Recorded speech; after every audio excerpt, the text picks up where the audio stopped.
Nakadawat og taho ang Criminal Investigation and Detection Group sa Sarangani Gensan nga walay gina-issue nga official receipt ang usa ka establishmento nga nagabaligya og surplus nga sakyanan. Nasuta usab nga tulo ka tuig na sila nga nag-operate nga walay business permit.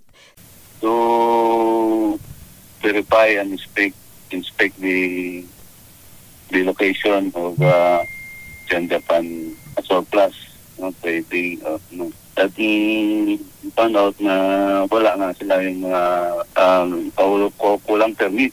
Sa bahin sa local government sa Gensan, giangko nilang walay business permit ang maong establishmento apan gibot gyag nga daghan sa mga negosyo sa syudad ang walay business permit gumikan sa problema sa yuta.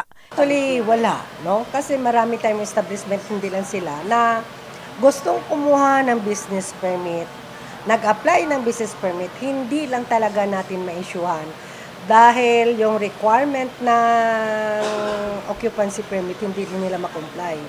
Yan naman dyan, ang alam ko, lahat ng hilirang yan may problema sa lupa. That is why hindi makakuha ng building permit, hindi makakuha ng occupancy permit. Pag walang building permit, walang occupancy permit, hindi rin ma-issuehan ng business permit.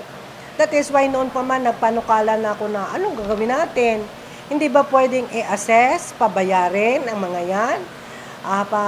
Tapos isyuhan lang ng certification na i-assess sila, nagbayad, hindi lang may issue ng business permit kasi nga may violation sa Office of the Building Official. Dugang ni Police Lieutenant Colonel Ernor Melgarejo, labaw sa CIDG Sergeant. Kauban nila sa inspeksyon ang Department of Trade and Industry, Bureau of Fire Protection. Nasuta sa DTI Gensan nga dili lang spare parts ang ginabaligya kung dili naga-assemble na usab og sakyanan ang maong establishmento. We'll make a necessary report to concern the agencies, government agencies natin together with the immigration kasi itong mga wala rin na naibigay sa aming mga papers itong mga namamahala doon ng foreigner. Sa bahin sa LGU, butiyag ni Zamora, angayang magpulong sila kauban ng Office of the Building Officials kun obo aron pangitaan og solusyon ang maong problema.